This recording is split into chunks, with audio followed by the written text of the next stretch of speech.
Python series में अगला video है ऑपरेटर्स के ऊपर। What are operators? Operators are special symbols used to perform operations on variables and values. यानी कि आप एग्जांपल में देख सकते हैं ए और बी यहाँ पर वेरिएबल्स हैं और प्लस यहाँ पर एक ऑपरेटर है। और इसी तरह से ए ग्रेटर देन बी यहाँ पर ग्रेटर देन एक ऑपरेटर है। आप देख सकते हैं ए प्लस बी यहाँ पर प्लस एक अर्थमेटिक ऑपरेटर है जिसका हम एडिशन में यूज़ करते हैं। इसी तरह से subtraction, greater than, floor division सारे अर्थमेटिक ऑपरेटर्स हैं। और ए इज़ बी ये एक आइडेंटिटी ऑपरेटर है। इनको हम आगे डिटेल में स्टडी करेंगे। नेक्स्ट है टाइप ऑफ ऑपरेटर्स। ऑपरेटर के डिफरेंट टाइप्स हैं, जैसे अर्थमेटिक ऑपरेटर्स, इसमें प्लस माइनस डिवाइड मल्टीप्लाई ये सब कवर होंगे। रिलेशनल ऑपरेटर ये रिलेशन चेक करता है दो ऑपरेंड्स के बीच में। लॉजिकल ऑपरेटर एंड और not. Assignment operator equal to, plus equal to. Bitwise operator, इसमें bitwise and, bitwise not, bitwise xor use होंगे। मेंबरशिप ऑपरेटर में इन और नॉट इन, इनको हम स्टडी करेंगे। आइडेंटिटी ऑपरेटर्स में हम इज़ और इज़ नॉट को कवर करेंगे। तो सबसे पहले हम स्टार्ट करते हैं अर्थमेटिक ऑपरेटर्स। इसमें प्लस माइनस डिवाइड और मल्टीप्लाई हम ऑलरेडी कवर कर चुके हैं, जो कि हम पहले से पढ़ते हुए आ रहे हैं। तीन ऑपरेटर सबसे इंपॉर्टेंट है इसमें, फ्लोर डिवीजन, मॉड्यूलस और पावर। तो आप देख सकते हैं A plus B, A minus B, A divide by B और ए मल्टीप्लाइड बाई बी, ये चारों ऑपरेटर हम जानते हैं कि क्या हैं। और जो तीन नए ऑपरेटर्स हमें आगे कवर करने हैं वो हैं, उसमें पहला ऑपरेटर है A floor division B, five floor division four. अगर आप फाइव को फोर से डिवाइड करते हो तो आपको आंसर मिलता है 1.25। लेकिन फ्लोर डिवीज़न के केस में डेसिमल के बाद की वैल्यूज़ को इरेज कर दिया जाता है, हटा दिया जाता है और आंसर आपको इंटीजर के फॉर्म में मिलता है। तो इस केस में 5/5 फ्लोर डिवीज़न फोर के केस में आपको आउटपुट मिलेगा 1। नेक्स्ट ऑपरेटर है पावर ऑपरेटर, इसका सिंबल है डबल स्टार। तो ए डबल स्टार बी यानी कि A raise to the power B, इसमें ए की पावर बी यानी कि 5 की पावर 4 कैलकुलेट होकर आपको आउटपुट में रिटर्न मिलेगा। नेक्स्ट ऑपरेटर है मॉड्यूलस ऑपरेटर, ए मॉड्यूलस बी जिसका साइन है परसेंटेज। ये इस केस में 5 मॉड्यूलस 4 यानी कि आप 5 को 4 से डिवाइड करेंगे और जो भी वैल्यू रिमाइंडर होगी वो आपको एज आउटपुट में रिटर्न होती है। यानी कि मॉड्यूलस एक रिमाइंडर ऑपरेटर है जो कि रिमाइंडर को रिटर्न करता है, जो भी बची हुई वैल्यू होगी उसको रिटर्न करेगा। तो इस तरह से आपने plus minus divide multiply, floor division, modulus operator और डबल स्टार पावर ऑपरेशंस को अर्थमेटिक ऑपरेटर्स के अंदर कवर किया।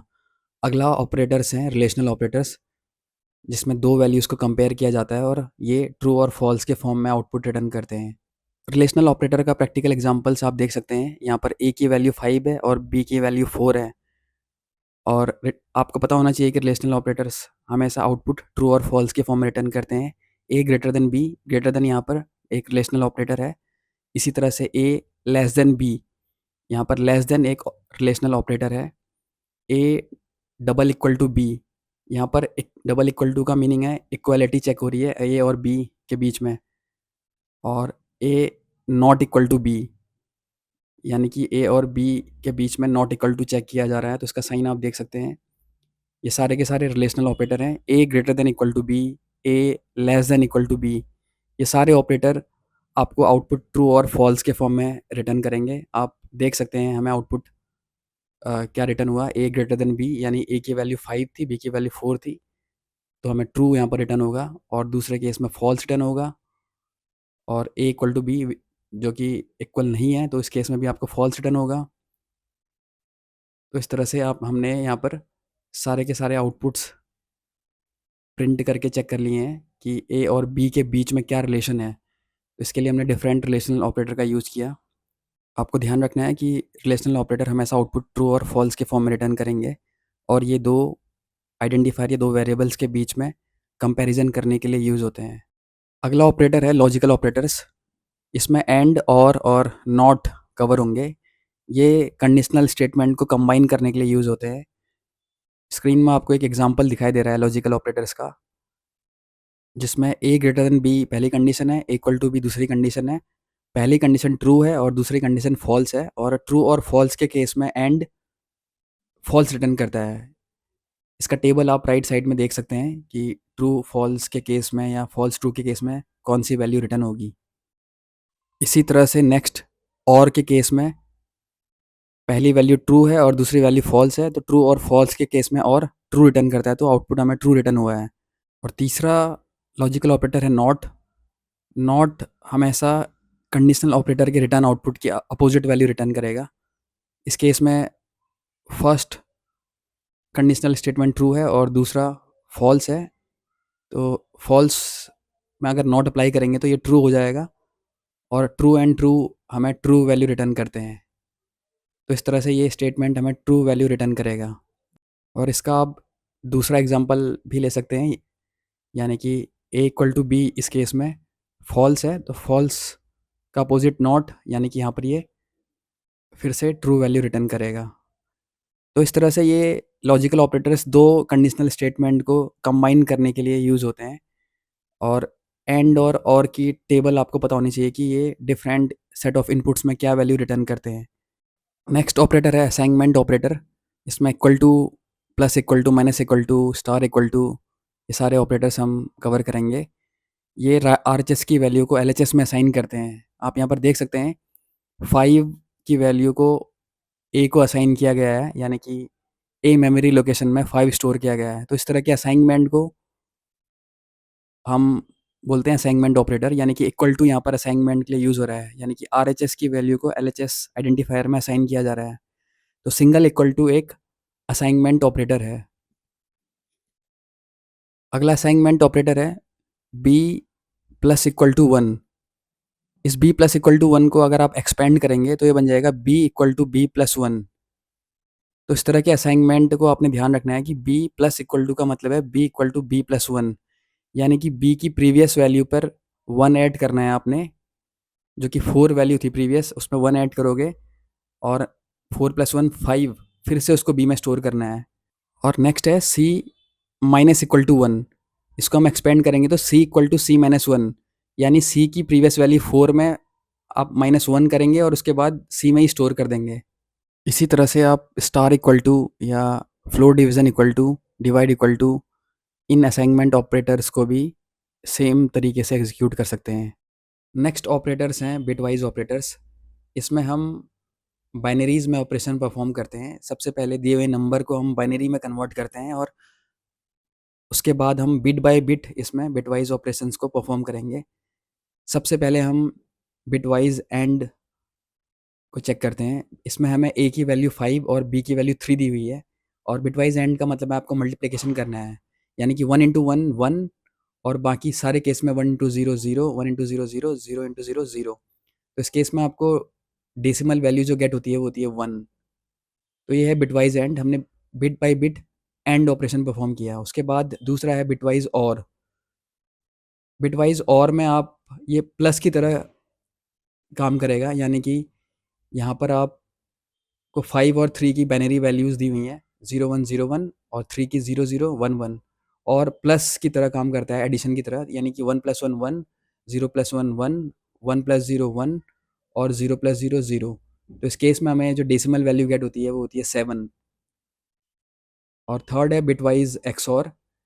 एक्सॉर गेट, एक्सॉर के केस में यानी कि जब आपको एक्सॉर अप्लाई करना हो तो दोनों वैल्यूज़, दोनों इनपुट्स अगर डिफरेंट होते हैं तो उस केस में वैल्यू 1 रिटर्न होती है। यानी कि अगर एक इनपुट 1 है दूसरा 0 है तभी आपको 1 रिटर्न होगा, दूसरा 0 1 के केस में 1। अगर दोनों इनपुट की वैल्यू सेम है तो उस केस में आपको 0 वैल्यू रिटर्न होती है। आप देख सकते हैं पहले में दोनों सेम है तो 0, दोनों में डिफरेंट है 0 1 1। तो इस तरह से हमें जो वैल्यू गेट हुई वो गेट हुई यहाँ पर 6। और अगला जो बिटवाइज ऑपरेटर है वो है नॉट। नॉट के केस में ये अपोजिट कर देगा इनपुट्स को, यानी कि 0 1 0 1 को इसने 0 को 1 में कन्वर्ट किया और 1 को 0 में। तो इस तरह से 1 0 1 0 हमारा इनपुट बन गया, यानी कि बिट बाय बिट इसने अपोजिट ऑपरेशन परफॉर्म किया है, तो ये वैल्यू हो जाती है 10। और इसी तरह से दो और बिटवाइज ऑपरेटर्स हैं, एक है लेफ़्ट शिफ्ट और दूसरा है राइट शिफ्ट। लेफ़्ट शिफ्ट से लेफ़्ट मोस्ट बिट को हम हटा देंगे और राइट से एक बिट इंसर्ट कर देंगे। यहाँ पर 0 हटा दिया है और राइट से एक 0 इंसर्ट कर दिया है। और इसी तरह से राइट शिफ्ट से राइट मोस्ट बिट को हम डिलीट कर देंगे और लेफ़्ट से एक बिट 0 यहाँ पर इंसर्ट कर दिया है। तो इस तरह से लेफ़्ट शिफ्ट की वैल्यू बन गई 10 और राइट शिफ्ट की वैल्यू बन गई 2 और ए की प्रीवियस वैल्यू थी 5। अगला ऑपरेटर है मेंबरशिप ऑपरेटर। इसमें इन और नॉट इन को हम स्टडी करेंगे। इन और नॉट इन चेक करते हैं कि कोई वैल्यू दी हुई सीक्वेंस में एग्जिस्ट करती है नहीं करती है, और आपको ट्रू और फॉल्स के फॉर्म में आउटपुट रिटर्न करेंगे। यहाँ पर नेम एक स्ट्रिंग है जिसमें एनिमेस स्टोर है। अगर आप चेक करते हैं एम इन एनिमेस, क्या एम एनिमेस में है, क्या एम नेम में है, तो इस केस में ये ट्रू वैल्यू रिटर्न करेगा। और इसी तरह से आप एक और वैल्यू चेक कर सकते हैं, प्रिंट करके देखेंगे यहाँ पर हम के इन नेम, क्या एनिमेस में के एग्जिस्ट करता है, तो इस केस में ये फॉल्स वैल्यू रिटर्न करेगा क्योंकि के एनिमेस के अंदर कोई कैरेक्टर नहीं है। तो इस तरह से हम इन को एग्जीक्यूट करते हैं, और इसका अपोजिट है नॉट इन, यानी कि एम नॉट इन नेम या के नॉट इन नेम। तो एम क्योंकि नेम के अंदर है, तो इस केस में ये फॉल्स वैल्यू रिटर्न करेगा, और इसी तरह से उसके नीचे के नॉट इन में नहीं है जो कि कंडीशन ट्रू है। तो इस तरह से हम नॉट इन और इन मेंबरशिप ऑपरेटर्स को यूज़ करेंगे। नेक्स्ट ऑपरेटर है आइडेंटिटी ऑपरेटर्स। इसमें इज़ और इज़ नॉट को हम स्टडी करेंगे। ये चेक करते हैं कि क्या दो वेरिएबल्स सेम मेमोरी लोकेशंस में स्टोर हैं। अगर हैं तो इस केस में ये ट्रू वैल्यू रिटर्न करते हैं। यहाँ पर ए इज़ बी, ए की वैल्यू 10 है और बी की वैल्यू 10 है, तो दोनों सेम मेमोरी लोकेशन में स्टोर हैं, तो इस केस में हमें ट्रू वैल्यू रिटर्न हुई है। दूसरे एग्जांपल में आप देख सकते हैं एक्स और वाई दो लिस्ट हमें गिवन है जिसकी वैल्यू सेम है, तो हमें यहाँ पर X double equal to Y में ट्रू वैल्यू रिटर्न हुई है, लेकिन एक्स इज़ वाई में हमें फॉल्स वैल्यू रिटर्न हुई है क्योंकि दोनों की मेमोरी लोकेशंस डिफरेंट हैं। और लास्ट एग्जांपल में आप देख सकते हैं एक्स इक्वल टू 1 2 3 एक लिस्ट गिवन है और हमने एक्स की वैल्यू को वाई में असाइन किया हुआ है, तो इस केस में दोनों की मेमोरी लोकेशन सेम होगी, तो आपको एक्स इज़ वाई यहाँ पर ट्रू रिटर्न हुआ है क्योंकि हमने एक्स की वैल्यू वाई में असाइन की हुई है। हम दोनों की आईडी फंक्शन से हमने दोनों की मेमोरी लोकेशन चेक करके देख ली कि दोनों के दोनों सेम मेमोरी लोकेशंस में स्टोर हैं। और ये टेबल टाइप्स ऑफ ऑपरेटर्स के समरी है। आप सारे ऑपरेटर्स को चेक कर सकते हैं कि उनके की कौन कौन से सिम्बोल्स उसमें कवर हैं और कौन उसके एग्जांपल्स क्या हैं, और उसका डिस्क्रिप्शंस आप यहाँ पर डिटेल में चेक कर सकते हैं।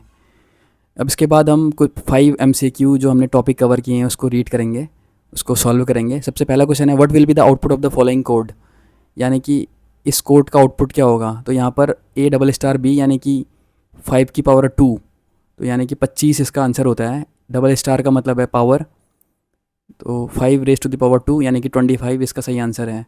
दूसरा क्वेश्चन है which of the following operator is use to compare memory location of two object, यानी कि इज़ ऑपरेटर से हम दो वेरिएबल की मेमोरी लोकेशंस को कंपेयर करते हैं, दो ऑब्जेक्ट की मेमोरी लोकेशन को कंपेयर करते हैं, तो इसका सही आंसर है ऑप्शन सी। और क्वेश्चन नंबर 3, नेक्स्ट क्वेश्चन है what will be the result of the expression 10 and 4। तो यहाँ पर हमें 10 एंड 4 के बीच में बिटवाइज एंड अप्लाई करना है, तो नीचे एक्सप्लेनेशन में हमें इसमें बिटवाइज एंड अप्लाई किया हुआ है, तो आप देख सकते हैं बिटवाइज एंड का मतलब होता है मल्टीप्लिकेशन, तो यहाँ पर सारे केसेस में 0 आएगा, तो इसका सही आंसर होता है 0, ऑप्शन बी। और फोर्थ क्वेश्चन है which of the following is a logical operator in Python, तो इसमें से कौन सा लॉजिकल ऑपरेटर्स है। तो लॉजिकल ऑपरेटर होते हैं एंड और नॉट, तो इसका सही आंसर है ए एंड। नेक्स्ट क्वेश्चन है what will be the output of the following code. X और वाई दो लिस्ट हमें गिवन है, तो दोनों लिस्ट हमेशा डिफरेंट लोकेशंस में स्टोर होती हैं, तो X is Y false value return करेगा। नेक्स्ट वीडियो में हम कवर करेंगे टाइप कन्वर्जन्स और इनपुट फंक्शंस। अगर आपको ये वीडियो अच्छा लगा तो चैनल को लाइक और सब्सक्राइब कीजिए और हमारी इस पाइथन सीरीज से जुड़े रहिए, और बाकी पाइथन से रिलेटेड वीडियोस और कंप्यूटर साइंस और आईपी के 11 12 के अदर वीडियोस के लिए आप हमारी प्लेलिस्ट को देख सकते हैं।